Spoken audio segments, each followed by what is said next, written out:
చెప్తుంది కదా, నా వెనకాల ఎవరు లేరు, కేవలం 10 ఏళ్లలో జరిగిన విధ్వంసాన్ని మాత్రమే నేను బయటపడుతున్నాను. జనం బాటలో నాకు చాలామంది కంప్లైంట్స్ చేస్తున్నారు. నేను ఎవరిని వ్యక్తిగతంగా పోవట్లేదు. బట్ నా వ్యక్తిగతంగా నా భర్త జోలికి వచ్చారు, రాజకీయాలకు సంబంధం లేని నా భర్తను లాగారు. ఇప్పటి నుంచి ఒక్కొక్కటి తాట తీస్తా అని చెప్పేసి భర్తను ఖచ్చితంగా తాగుతాం. తప్పు చేస్తారు లాగుతాం. నీ భర్త కాదు, నీ వేసుకున్న దొంగలదని లాగుతాం. నేను తప్పు చేసినాను అన్నావు కదా, నా తర్వాత నీ చూపెట్టిన నీ మొగోడు అని నువ్వు అంటున్నావు. మా కొడుకు 4 ఎకరాలు, వాళ్ళ కుమారుడు 4 ఎకరాలు కబ్జాలు పెట్టి విల్లాలు అమ్ముకున్నాను. పో చూపెట్టుకో.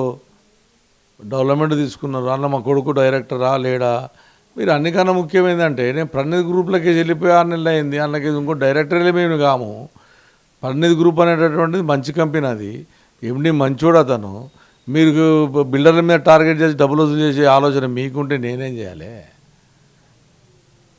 నియసొండలు 100 మంది ఇస్తున్నారు బిల్డర్ల మీద. ఆడ కబ్జా అయింది, ఈడ ప్రభుత్వం లేదా, ముఖ్యమంత్రి గారు లేరా, రెవెన్యూ మంత్రి లేరా, లేకపోతే తెలంగాణలో ఏమైనా దొరసానుందా? అలా తెలియదా? హైడ్రా కమిషనర్ తెలియదా? లేకపోతే మున్సిపల్ కమిషనర్ తెలియదా?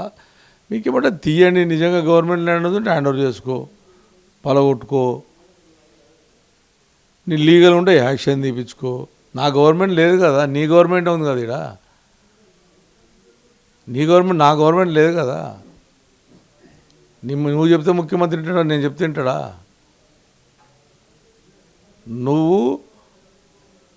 నువ్వు అంటే కోపం వస్తుంది. నువ్వు అంటే హైదరాబాద్లో మేము నువ్వే అంటాం.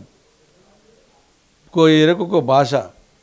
హైదరాబాద్లో నువ్వు అంటాం, మాకు అలవాటు అది. మీరు అనేది మాకు హైదరాబాద్లో సచిన రాదు, నువ్వే అంటాం. అంబేద్కర్ ఏం రాయలే, నువ్వు అను మీరు అని అంబేద్కర్ ఏం రాయలే. మా హైదరాబాద్ భాష నువ్వు అంటాడా నా మోహన్ని? నీ మోహన్ కానీ తప్పు చేస్తే ఎవరని అంటాం. నేను మళ్ళా చెప్తున్నా, ఏ దానికైనా సిద్ధం. నిన్నే ఇప్పుడు ముఖ్యమంత్రికి పంపించాను 5 ఏడిపేలకు సంబంధించిన ల్యాండ్లు. దానికి సంబంధించింది సర్వే చేయమన్నాం. అది తెలంగాణ రాష్ట్ర ప్రభుత్వం కాదు, సెంట్రల్ ప్రభుత్వం సర్వే చేయండి. కేంద్ర ప్రభుత్వం సర్వే చేస్తే నిర్ధారించిన నిర్ధారాలు వస్తాయి. సర్వేపై ఇండియా చేయండి, ఎవరు కబ్జాలు బయటకు వస్తాయి. ఎవరైతే ఇంద్రనగర్ అన్నటువంటి వాళ్ళు గరీబోలు ఉన్నారో, 1600 మంది గరీబోలు ముందు నుంచి ఉన్నారో, దిల్కుష్ నగర్ సంబంధించినటువంటి రోడ్లేక అల్లాడిపోతారో, అస్వండల గురించి నేను పోరాడుతున్నా. మీరు కబ్జా అంటే నేనేం చేయలేం కదా. అస్వండలకు అన్యాయం జరిగితే నేను ఖచ్చితంగా అడ్డం పడతా, వాళ్ళని కాపాడుకుంటా. రాత్రి జరిగింది, రాత్రి వచ్చి వర్కర్లు పని ఆపేసారు, జిహెచ్ఎంసీలో వచ్చి వాళ్ళని పాపం గరీబోళ్ళు. న్యాయమా అది? బీదోని పట్టు మీరు వెళ్ళండి ఛానల్, ఆడ పోయి అన్న బీదోళ్ళని అడగండి. అంత ఎస్సీలు, తెలంగాణ బిడ్డలు, మహబూబ్నగర్ జిల్లా వాళ్ళు. అన్నప్పుడు నేను రోడ్లు డ్రైనేజ్ లేచిన కదా, మా రేవంత్ రెడ్డి 1 కోటి రూపాయలు దానికి ఇచ్చిండు కదా, దానికి డ్రైనేజ్కి ఇచ్చిండు కదా, ఆయన కూడా కబ్జా పెట్టినట్ట. అంటే మంచి పనులు చేస్తే కూడా కబ్జాలు పెట్టినట్టేనా? ఈ ఉద్దేశంలో ఏంటి?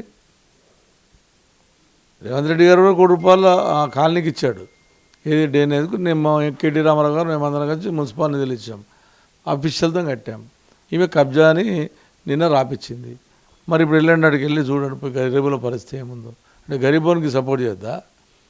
ఐడిపి ల్యాండ్ గవర్నమెంట్ ల్యాండ్ అంటే ఓట్లు అయితే వేయించుకోవచ్చు, కానీ బీజేపీలు కానీ కాంగ్రెస్ కానీ టీఆర్ఎస్ వాళ్ళు కానీ ఆ ప్రజలతో ఓట్లు వేయించుకోవచ్చు, కానీ ఇది ఐడిపి ల్యాండ్, ఇది గవర్నమెంట్ ల్యాండ్, ఇలా బీదోలు బతుకొద్దంటారా?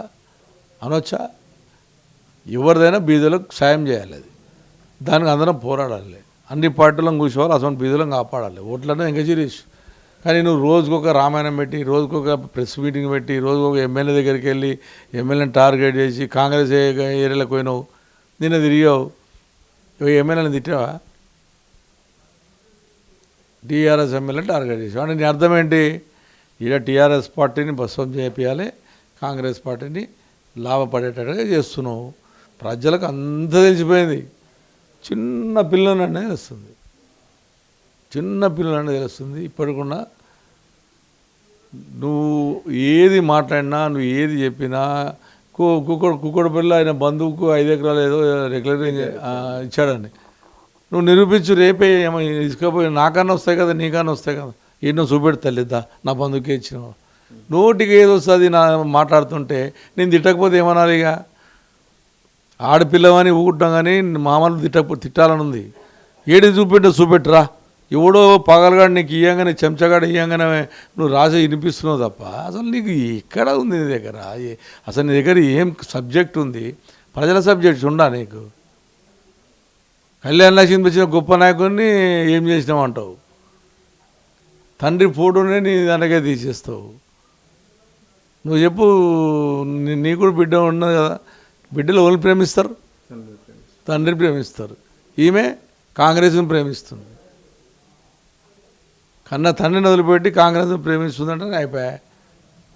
ఎవరు కబ్జాదారులు, ఎవరు లెక్కదారులు. మేమేమో కేసీఆర్ గారు ముఖ్యమంత్రి కావాలి, కేసీఆర్ గారు మంచిగా ఉండాలి, కేసీఆర్ గారు ఆరోగ్యం మంచిగా ఉండాలి, ఆయన మళ్ళీ రావాలి, రాష్ట్రాన్ని బాగు చేయాలి అని మేము డోర్ తిరిగి మేము ప్రయత్నం చేస్తుంటే నువ్వు కేసీఆర్ మొత్తం నాశనం కావాలని నువ్వు ప్రయత్నం చేసినావు.